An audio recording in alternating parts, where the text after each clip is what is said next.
Nichiren et ses compagnons quittèrent Ichinozawa le 13 mars 1274 et passèrent la nuit et les jours suivants à Mora, sur la côte de l'île de Sado.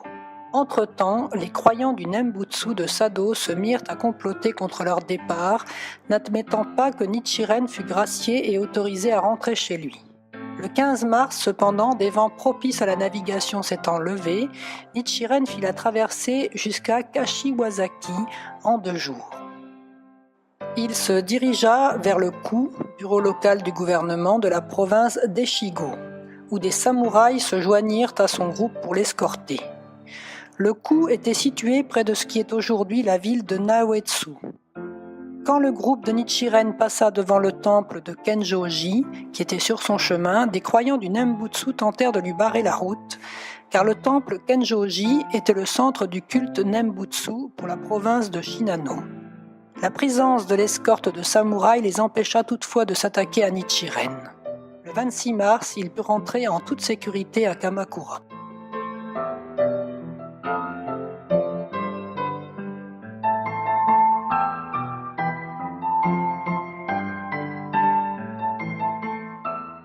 Le 8 avril, Nichiren fut appelé par le gouvernement et rencontra Eno Saemon. Celui-ci, extrêmement courtois cette fois-ci, lui demanda à quel moment les armées mongoles attaqueraient le pays. Il demanda aussi s'il était possible d'atteindre l'illumination par un des sutras enseignés avant le sutra du lotus. Nichiren Daishonin répondit à chacune de ces questions en citant les passages correspondants de ces sutras.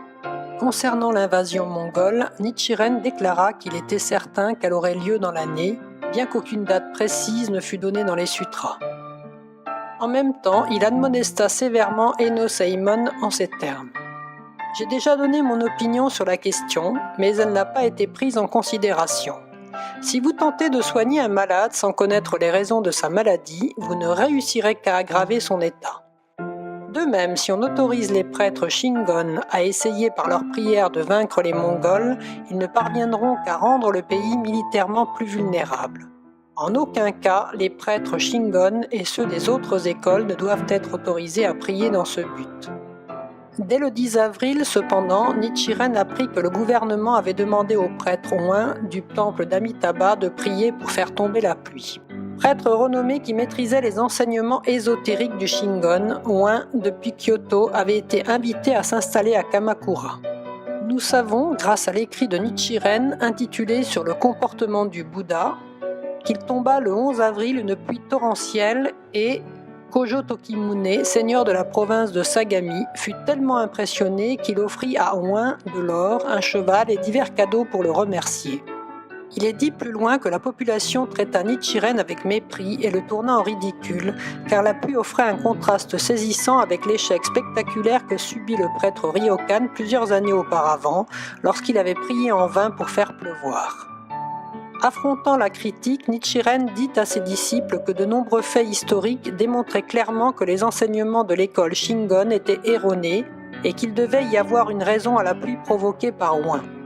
Finalement, une violente tempête se leva, provoquant de graves dommages dans plusieurs quartiers de Kamakura. Nichiren apprit par ailleurs que le gouvernement avait demandé aux prêtres Shingon de prier en vue de l'invasion mongole. Aussi décida-t-il de quitter Kamakura, pensant que de nouvelles remontrances seraient vaines.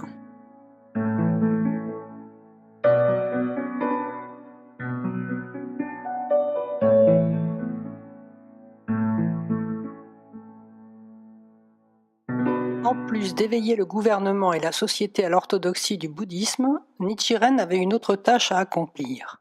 Il était plus important pour lui de perfectionner ses enseignements pour l'avenir et de former les disciples qui en hériteraient. Il renforça sa détermination de consacrer tout son être à cette tâche qu'il était le seul à pouvoir accomplir, tout en confiant à ses disciples celle d'éveiller la société de l'époque. Nichiren Daishonin avait déjà 55 ans et ses forces physiques déclinaient rapidement, résultat des terribles conditions de vie qu'il avait endurées à l'île de Sado. Il sentit probablement que le temps était venu pour lui d'accomplir sa mission.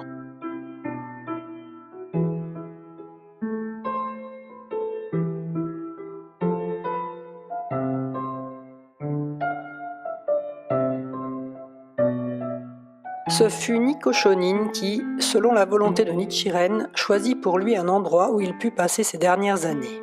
Nikko Shonin était né à Kaji-Kazawa, en amont de la rivière Fuji, dans ce qui est aujourd'hui la préfecture de Yamanashi. C'est ainsi qu'il convertit Nanbu Sanenaga, le seigneur du district Akiri, également situé sur les bords de la rivière Fuji, qui devint disciple de Nichiren Daishonin.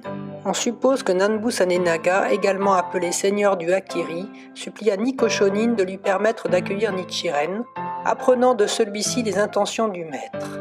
Il décida d'offrir une partie du mont Minobu situé à l'intérieur de son fief. Le 12 mai 1274, Nichiren Daishonin quitta Kamakura accompagné de ses disciples et de Nikko Shonin. Il arriva le 16 mai au district Akiri.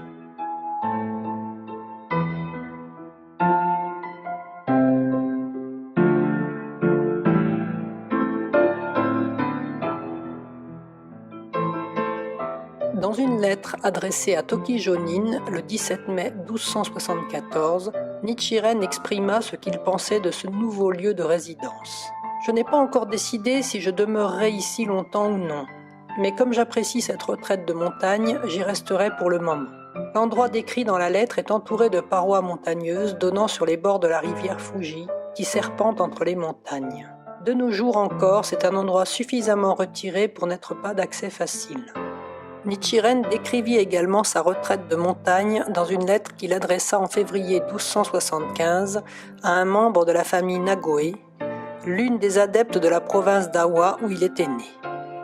À l'est se tient le pic de Tenshi, au sud le Takatori, à l'ouest le Shishimen et au nord le Minobu, tous quatre dressés comme si l'on avait tendu des écrans. En escaladant ces pics, vous trouverez une vaste étendue de forêt. En descendant les vallées, vous verrez d'énormes rangées de blocs de pierre alignés. Les hurlements des loups et le bavardage des singes retentissent dans les vallées. Les cerfs mélancoliques appellent les daims et le chant des cigales résonne. Le lieu offert à Nichiren et à sa suite par le seigneur de Akiri est situé dans une vallée sur la rive opposée à l'actuel temple Kuonji. Avec l'aide du seigneur, les disciples construisirent une chaumière pour Nichiren. Contrairement à ce que laissait entendre l'expression « pour le moment » de la lettre de Tokijonin, Nichiren Daishonin vécut au mont Minobu environ 9 ans, presque jusqu'à la fin de sa vie. Et cela sans doute parce que l'atmosphère de ce lieu lui apportait la paix de l'esprit en dépit de sa situation peu confortable et de son rude climat. Le 17 juin, la construction de l'ermitage fut achevée. Jusqu'à cette date, il est probable que Nichiren demeura soit chez le seigneur d'Akiri, soit chez quelques parents. La chaumière, d'après ce qu'il écrivit dans une lettre au seigneur d'Ueno, était modeste, à peine plus confortable qu'un abri naturel de feuilles et d'arbres.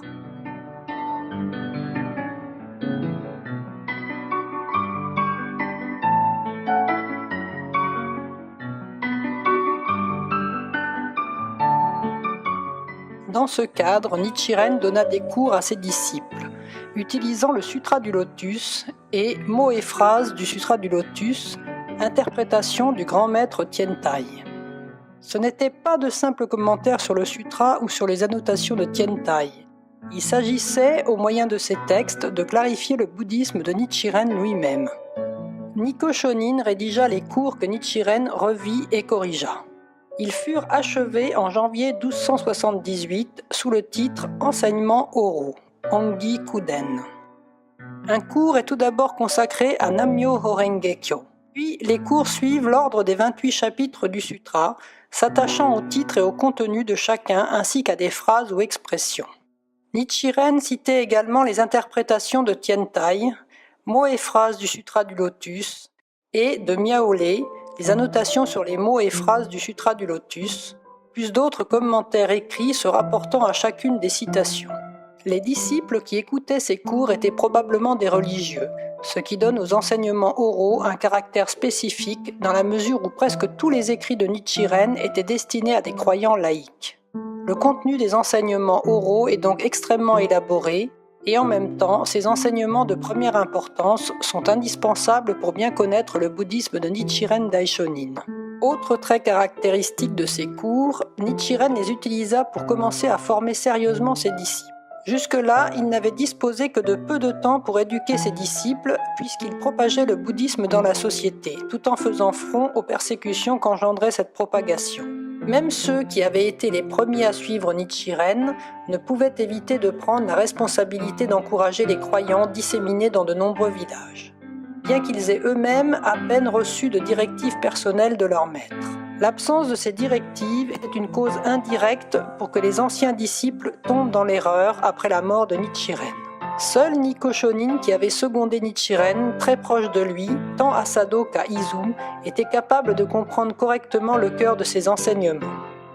Une question cependant reste posée.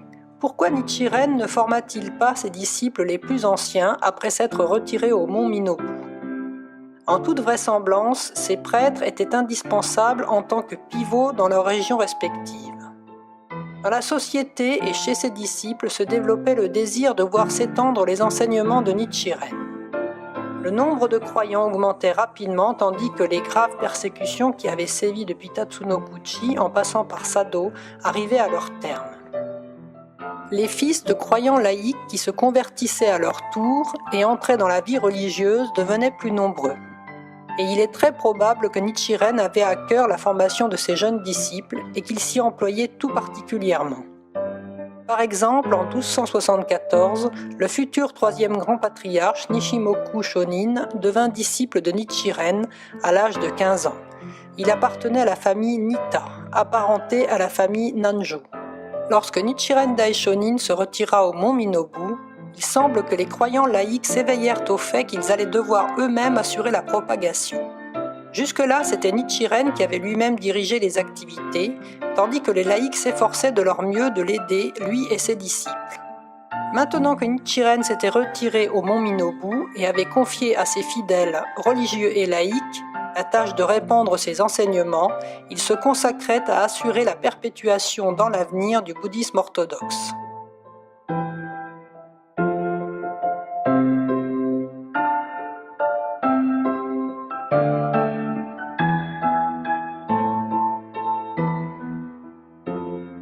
Cet éveil des croyants les amena à organiser leurs propres activités, ce qui en retour attira sur eux diverses persécutions. De ceux qui eurent à souffrir, Shijo Kingo et les frères Ikegami sont célèbres grâce aux écrits de Nichiren. Shijo Kingo se convertit 3 ans après que Nichiren eut déclaré le bouddhisme orthodoxe en 1253. Dès lors, il resta fidèle à sa foi. Il put accompagner son maître jusqu'au lieu où il devait être exécuté et être témoin de la persécution de Tatsunokuchi le 12 septembre 1271. Comme nous l'avons déjà dit, Shijo Kingo rendit régulièrement visite à Nichiren lors de son exil à Sado. Ce fidèle disciple ne subit aucune persécution de la part du seigneur Emma qu'il servait, alors que de nombreux croyants laïcs en souffrirent pendant l'exil à Sado. Après la retraite de Nichiren, Shijo Kingo tenta de convertir son seigneur aux environs d'août 1274. En réponse au récit de sa tentative de conversion, Nichiren écrivit à Shijo Kingo une lettre d'encouragement. Elle existe toujours. Elle est datée du 26 septembre 1274. Nichiren y exprime sa joie devant les efforts de Shijo Kingo. Il déclare que la pratique de convertir les autres est le bien suprême et que la tentative de Shijo Kingo auprès du seigneur Emma l'a sauvé du mauvais karma collectif qui est le lot de tous les individus vivant dans ce monde de calomniateurs. Vers la fin de cette lettre, Nichiren met à nouveau Shijo Kingo en garde contre les difficultés qui, prévoit-il, vont l'assaillir. Conformément à cet avertissement, Shijo Kingo commença à avoir des ennuis avant même la fin de l'année. Fort du fait que le seigneur Emma avait retiré ses faveurs à Shijo Kingo, Les pairs de ce dernier, qui lui en voulaient depuis longtemps, le calomnièrent auprès du seigneur. Ainsi chapitré, Emma n'en nourrit que plus de ressentiment à l'égard de Shijo Kingo, et il décida de le destituer d'une partie de son fief.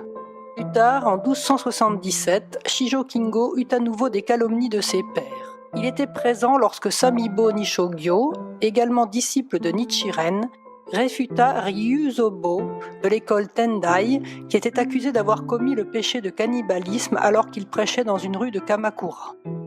C'est à ce moment-là que Shijo Kingo fut dépossédé de son fief. Du mont Minobu, Nichiren encourageait Shijo Kingo et, quand, pour finir, il fut réduit à la pire situation, Nichiren alla même jusqu'à adresser une pétition au seigneur Emma. Quand celui-ci tomba malade, Shijo Kingo employa ses talents, il était versé dans l'art de la médecine, à lui faire recouvrer la santé. Et le seigneur en vint à réviser son opinion et donna à Shijo Kingo un fief beaucoup plus important que celui qu'il possédait initialement. Les problèmes de Shijo Kingo furent résolus en 1278. Cette situation avait duré 4 ans. Il est clair que toutes les difficultés surgirent à la suite de ses activités religieuses. Les frères Ikegami, Munenaka l'aîné et Munenaga le cadet, devinrent disciples de Nichiren en 1256, la même année que Shijo Kingo. Leur père, Ikegami Yasumitsu, était directeur du service de la construction et des réparations au gouvernement de Kamakura. Cette charge exigeait de hautes capacités techniques et lui assurait une position extrêmement élevée dans le gouvernement. Comme dans le cas de Shijo Kingo, les frères Ikegami semblaient avoir pratiqué tranquillement sans que rien de particulièrement fâcheux ne leur arrivât, jusqu'au jour où Nichiren se retira au mont Minobu. Un problème surgit cependant en 1275, lorsque le père déshérita son fils aîné. Les raisons de ce geste ne sont pas tout à fait claires, mais il semblerait que Ryokan, prêtre du temple Gokurakuji, fit pression sur Yasumitsu, croyant du Nembutsu, et très respectueux du prêtre. À ce moment-là, Nichiren écrivit une très longue lettre, la lettre aux frères, destinée à encourager ceux-ci et leurs femmes. Elle les encourageait à conserver leur foi, quoi qu'il arrive, expliquant que, de tous les sutras, le sutra du lotus était le seul qui conduisait à l'illumination, et que ceux qui le pratiquaient étaient assurés de rencontrer les 3 obstacles et les 4 démons. La mesure prise contre Munenaka fut alors provisoirement levée, mais en 1277, le père renia à nouveau son fils, ce qui l'empêchait d'hériter. La privation du droit d'aînesse, dans la société solidement organisée du Japon de cette époque, était une mesure extrêmement grave. On pense que Yasumitsu, en reniant son fils aîné, forçait ainsi son cadet à faire un choix entre sa foi et le droit d'aînesse, essayant par là d'ébranler les 2 frères dans leurs croyances. Grâce aux encouragements de Nichiren, cependant, les 2 frères conservèrent leur foi et, ensemble, exhortèrent leur père et l'incitèrent à se convertir. C'est ce qu'il fit, pour finir, en 1278, peu avant de mourir. Les problèmes que rencontrèrent les frères Ikegami peuvent être considérés comme identiques aux persécutions qu'endurèrent tous les croyants dans leur ardente passion de propager les enseignements. De toutes les persécutions qui s'abattirent sur les fidèles de Nichiren Daishonin, celle d'Atsuhara fut la plus grave. Elle est en relation directe avec l'inscription du Daigonzon.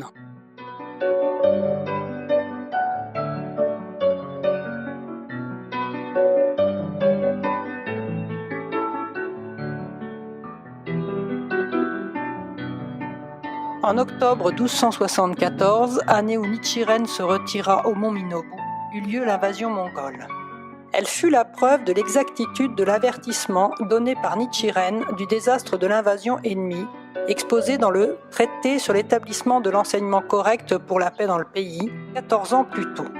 L'empereur mongol Kublai Khan envoya des messagers au Japon presque chaque année à partir de 1268 pour qu'ils se soumettent à l'empire. Mais le gouvernement de Kamakura ne donna aucune réponse à ses ambassadeurs et les ignora totalement. En 1274, Kublai Khan décida finalement de lancer une attaque contre le Japon. En janvier, il ordonna au royaume de Corée de fabriquer des bateaux de guerre. Il exigeait 300 bateaux-citernes d'eau. C'était une très lourde charge pour un pays déjà épuisé par la guerre et les privations. Mais, contraint et forcé, il acheva la fabrication demandée en juin. Le mois précédent, 15 000 guerriers mongols s'étaient rassemblés en Corée. En toute vraisemblance, les forces mongoles étaient entraînées pour les combats navals. Le départ pour le Japon eut lieu le 3 octobre. Le commandant en chef était un Mongol du nom de Sin Tu, secondé par un Coréen, Hong Sha-ku, et un Chinois, Liu Heng. La flotte comportait 15 000 soldats mongols, y compris des Chinois, 5 000 hommes de troupes, 5 000 Coréens et 6 000 marins. Au total, 31 000 combattants. Le 6 octobre, ils se groupèrent sur l'île de Tsushima et le 14, ils étaient à l'île Iki, massacrant les habitants et les samouraïs des deux îles situées dans le détroit de Tsushima. Le 16 et le 17, ils attaquèrent Hirato, dans la province d'Izen, à Kyushu, et le 19, une partie de l'armée débarqua à Shikuzen et Imazu. La plus grande partie de la flotte arriva jusqu'à la baie de Hakata, qu'elle assaillit avec l'autre partie de la flotte qui avait débarqué. À cette époque, le centre politique de Kyushu était Dazeifu, situé à l'intérieur derrière Hakata, capitale commerciale de Kyushu. Dazeifu envoya des samouraïs pour protéger Hakata, mais ils furent parfaitement inefficaces face aux forces mongoles supérieures en nombre et qui employaient comme stratégie de combat des rangs très serrés. Quant aux armes, les forces mongoles étaient sur ce point également supérieures, car elles employaient des canons à poudre dont la portée dépassait de très loin les possibilités des archers japonais. Une des caractéristiques des samouraïs était de mener un combat corps à corps, tandis que les soldats combattaient en rang très serré, se déversant sur les Japonais pendant que les canons mitraillaient les soldats ainsi assiégés. La stratégie mongole était de loin supérieure. La ligne de défense japonaise fut une proie facile. La nuit du 20 octobre, toutes les forces mongoles se retirèrent sur leurs bateaux, probablement par crainte d'une embuscade nocturne.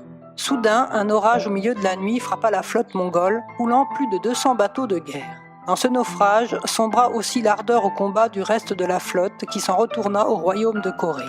C'est le 1er novembre que le gouvernement de Kamakura fut informé de l'invasion mongole. La première des lettres de Nichiren Daishonin faisant état de cette nouvelle remonte au 11 novembre et est adressée à Nanjo Tokimitsu. Dans cette lettre, Nichiren dit « Depuis que j'ai appris que le grand empire mongol a envahi ce pays, je pense avec chagrin à ce qu'aurait pu être la situation si les autorités avaient tenu compte de mes avertissements à moi, Nichiren.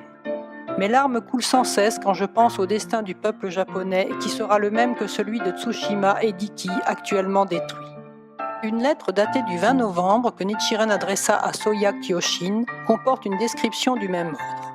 Malgré l'échec de cette invasion en 1274, rien ne signifiait que l'empire mongol renonça à sa tentative de conquête du Japon. Bien sûr, les armées indigènes mongoles s'étaient jointes à cette première expédition contre le Japon, mais ne constituaient pas la majeure partie des forces. Les soldats recrutés dans les régions conquises représentaient la part la plus importante de l'expédition. Ainsi, l'échec ne causa guère de tort à l'empire mongol. L'année suivante, le 15 avril 1275, un messager mongol arriva de nouveau à Kyushu. Le gouvernement l'envoya à Kamakura, tout en donnant ordre aux samouraïs qui vivaient dans les provinces de l'ouest du Japon de se former en garnison tout au long de la côte, afin de veiller coûte que coûte à la sécurité. En outre, le gouvernement prit des mesures fermes envers les samouraïs qui n'avaient pas participé à la précédente bataille défensive. En même temps, il faisait décapiter le 7 septembre l'envoyé mongol, faisant ainsi montre d'une attitude de résistance totale à l'Empire et concentrant tous les efforts sur les préparatifs de défense. Tandis que la première fois une sérieuse défense avait manqué, cette fois-ci le gouvernement l'organisa immédiatement, probablement parce que les Japonais connaissaient depuis la bataille de 1274 la force de l'armée mongole.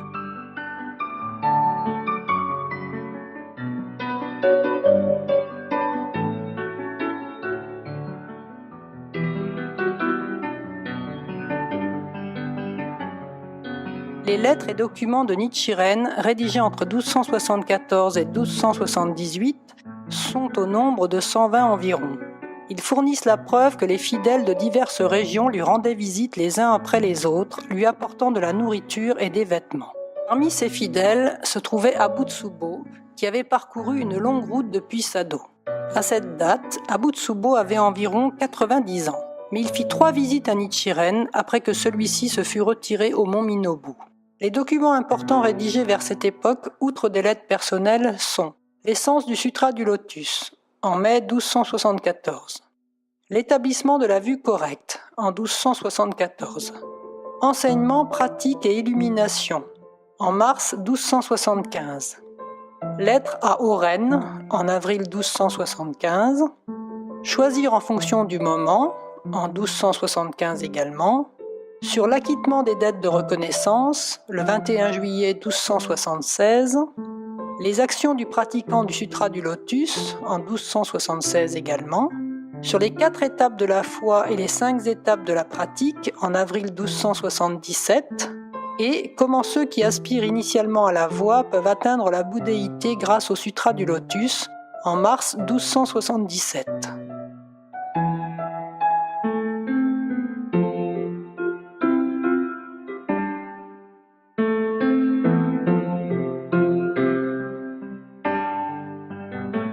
Choisir le cœur du Sutra du Lotus, écrit en mai 1274 et adressé à Toki Jonin, déclare que la loi que Nichiren propage comprend l'objet de culte, le grand sanctuaire et l'invocation de Daimoku ou des 5 caractères de Myoho Renge-kyo. Il est aussi proclamé que ces 3 enseignements se répandront sans aucun doute à travers le monde entier. Nikko l'a désigné comme l'un des 10 principaux écrits de Nichiren Daishonin, puisqu'il révèle pour la première fois les lois secrètes qui n'ont pas été révélées par Nagarjuna, Vasubandhu, Tientai et Dengyo, qu'il a ensuite définies comme les 3 grandes lois secrètes. Ce travail comprend 3 sections. Dans la première partie, Nichiren Daishonin examine la supériorité relative des sutras exposés par Shakyamuni sous 2 angles, celui de l'enseignement et celui de l'enseignant. Un seul Bouddha, Shakyamuni, peut être vu différemment selon les sutras qu'il a exposés. Dans la deuxième partie, Nichiren Daishonin explique que l'enseignement théorique et l'enseignement essentiel du Sutra du Lotus ont été exposés pour les personnes des derniers jours de la loi, en particulier pour Nichiren Daishonin lui-même. La troisième section clarifie la grande loi à diffuser dans les derniers jours de la loi, c'est-à-dire les 5 caractères de Myoho Renge-kyo qui ont été transmis aux bodhisattvas pratiques supérieures. C'est ce qui a valu à ce texte de s'appeler « Choisir le cœur du Sutra du Lotus ». Nichiren parle ensuite des signes apparaissant à l'époque de la diffusion de cette loi et déclare avec conviction qu'inévitablement les 3 grandes lois secrètes vont se répandre largement.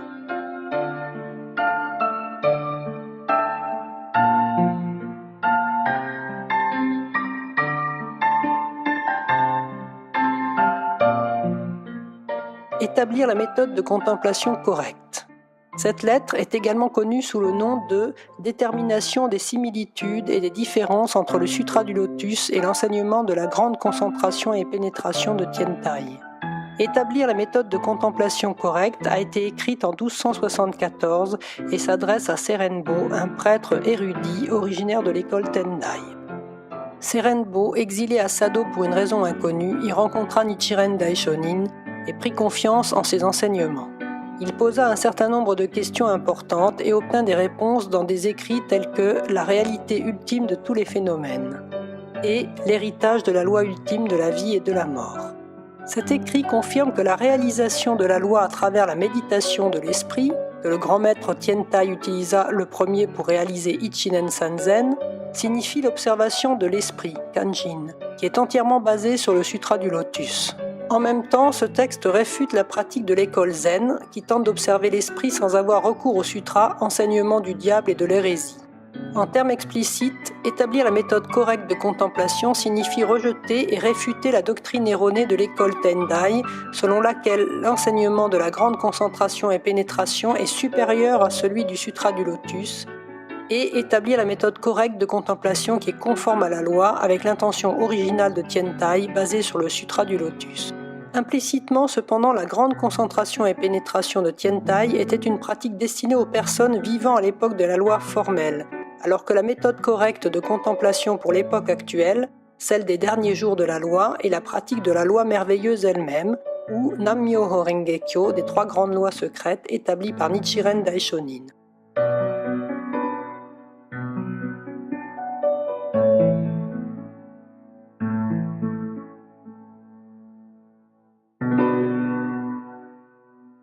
L'enseignement, la pratique et la preuve est une lettre écrite à Samibo en mars 1275. Elle contient la réponse de Nichiren Daishonin aux questions de Samibo l'un des principaux disciples de Nichiren concernant ses préparatifs en vue d'un débat religieux. Samibo était connu pour son éloquence et ses connaissances. C'était un prêtre qui avait étudié sur le mont Hiei, donné des conférences à l'aristocratie de Kyoto et avait activement contribué à la diffusion des enseignements de Nichiren Daishonin. Nichiren l'a cependant réprimandé à plusieurs reprises pour son arrogance. Au cours de la persécution d'Atsuhara en 1279, il renonça à sa foi et aurait connu une mort tragique, bien que les détails précis ne soient pas connus. Cette lettre annonce tout d'abord qu'une religion, ici le bouddhisme, n'est viable que lorsque 3 éléments sont réunis. L'enseignement du Bouddha, sa pratique, les bienfaits qui en découlent.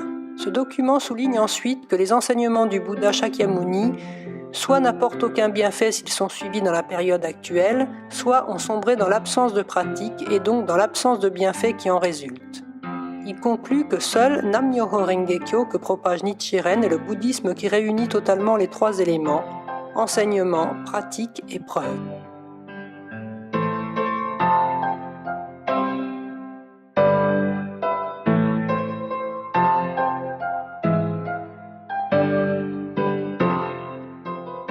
C'est avec des mots simples que la lettre à Oren, écrite en avril 1275, explique la suprématie du Sutra du Lotus, tout en révélant que Nichiren Daishonin est l'envoyé du Sutra du Lotus qui a lui-même vécu le sutra. Soya Kyoshin, à qui s'adresse cette lettre, habitait le village de Soya, dans le district de Katsushika, province de Shimouza.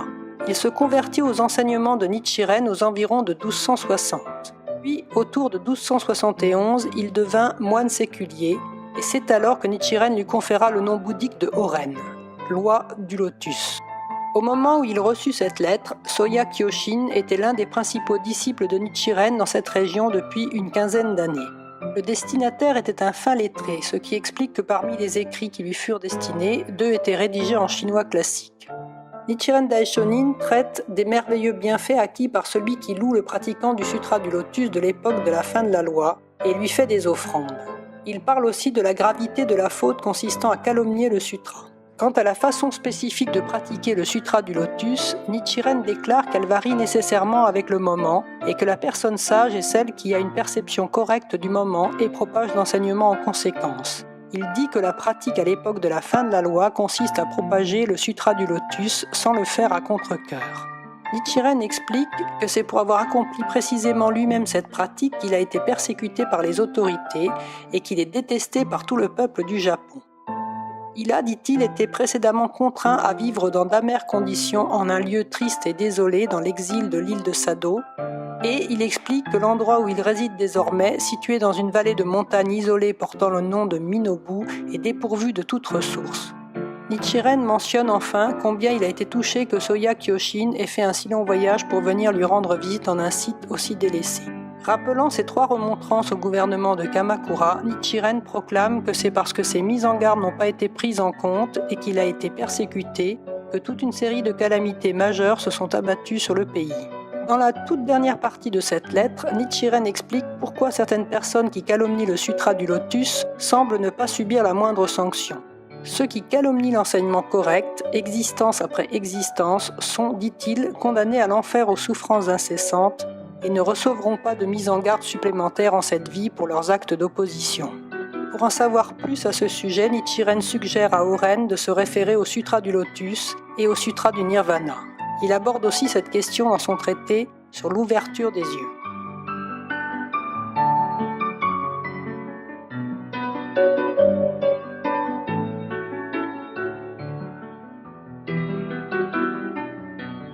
Choisir en fonction du moment a été écrit en 1275 et est considéré comme l'un des 5 traités majeurs de Nichiren.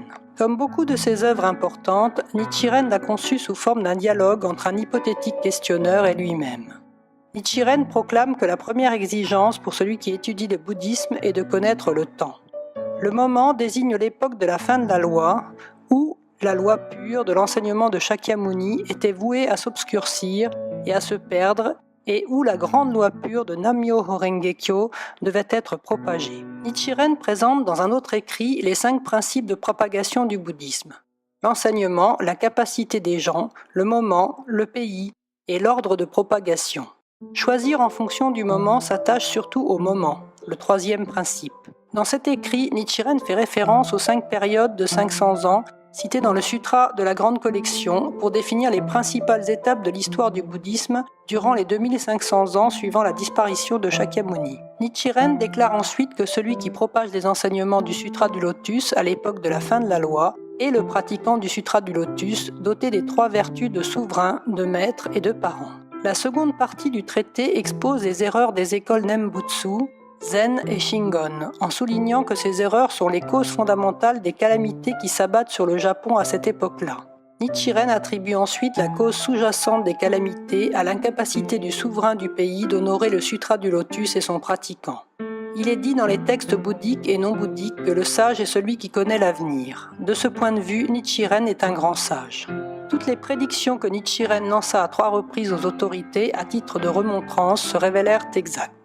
Afin de révéler l'enseignement correct, il a lutté constamment sans donner sa vie à contre-cœur face aux persécutions des 3 puissants ennemis, tout particulièrement ceux de la 3e catégorie, les moines respectés qui persuadent les autorités séculières de persécuter les pratiquants du Sutra du Lotus. Il affirme également que le seul véritable enseignement dans la dernière période de la loi est la récitation de Nam-myoho Renge-kyo, créant définitivement tout autre moyen d'atteindre l'illumination. Dans ce document, Nichiren fait aussi référence à ces 3 avertissements dont l'exactitude s'est vérifiée avec tant d'éclat qu'ils attestent, affirme-t-il, son identité de Bouddha qui connaît l'avenir. Les 3 prédictions sont le traité sur l'établissement de l'enseignement correct pour la paix dans le pays, écrit et adressé au gouvernement en 1260, la réprimande adressée à Enno Saemon dans la soirée du 12 septembre 1271, et une autre remontrance faite directement à Enno Saemon le 8 avril 1274, peu de temps après le retour de Nichiren de son exil à Sado.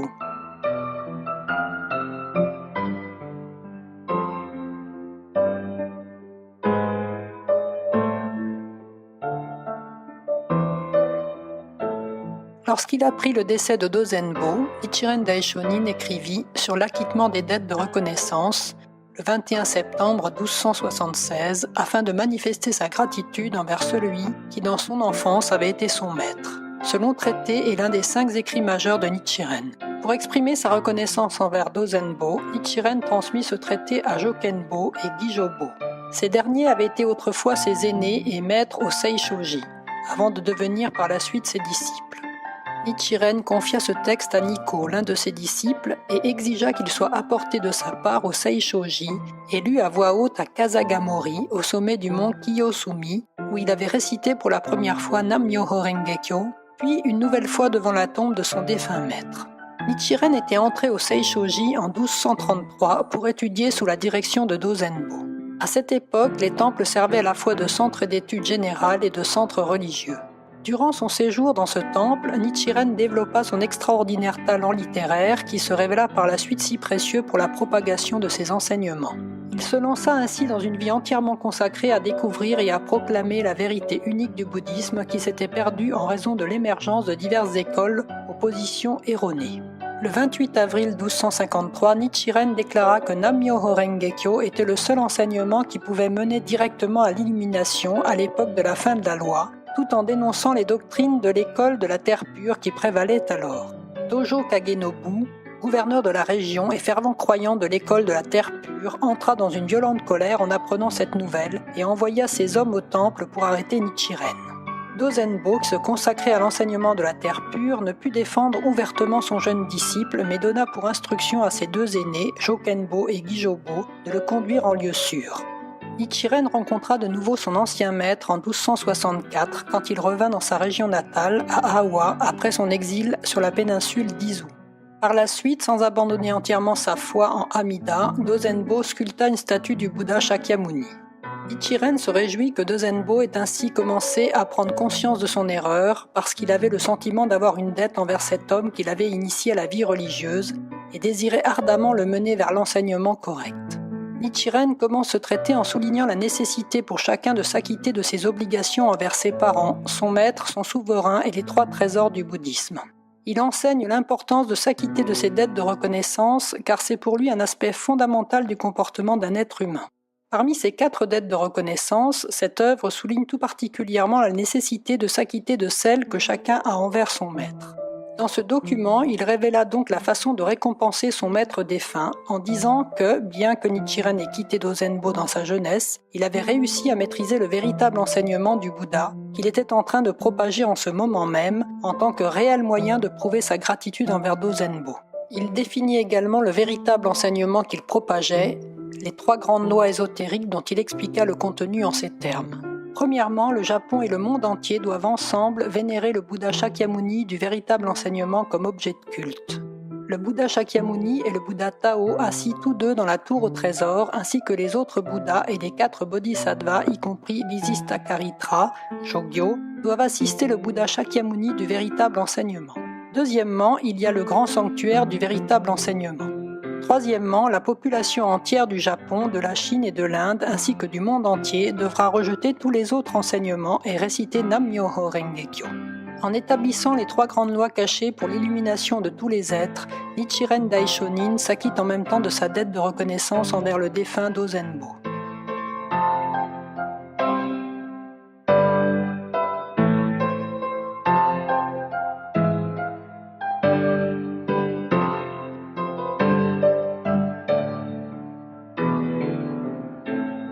Les actions du pratiquant du Sutra du Lotus a été écrit en 1276 et adressé à la nonne séculière Konishi, une veuve qui habitait à Awa, dans la province natale de Nichiren. Son fils s'était converti avant elle aux enseignements de Nichiren et c'est lui qui lui transmit la loi. Peu après sa conversion, son fils mourut. Elle surmonta son profond chagrin et conserva une foi résolue dans le bouddhisme de Nichiren jusqu'à la fin de sa vie. Ce texte décrit de façon autobiographique avec force détail une suite d'événements en commençant à l'arrivée en 1268 de l'envoyé mongol, en continuant par la persécution de Tatsunokuchi qui eut lieu en 1271 et en terminant avec le récit de la vie de Nichiren à Sado, son retour et sa retraite au mont Minobu.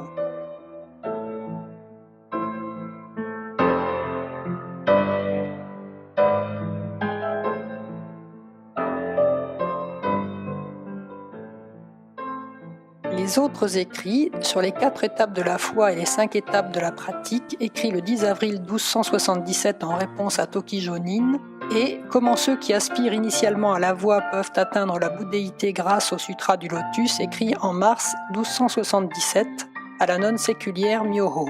Ils décrivent l'état le plus élevé de ceux qui adhèrent à Nam-myoho Renge-kyo, ainsi que le grand bienfait de la bouddhéité qu'ils atteignent.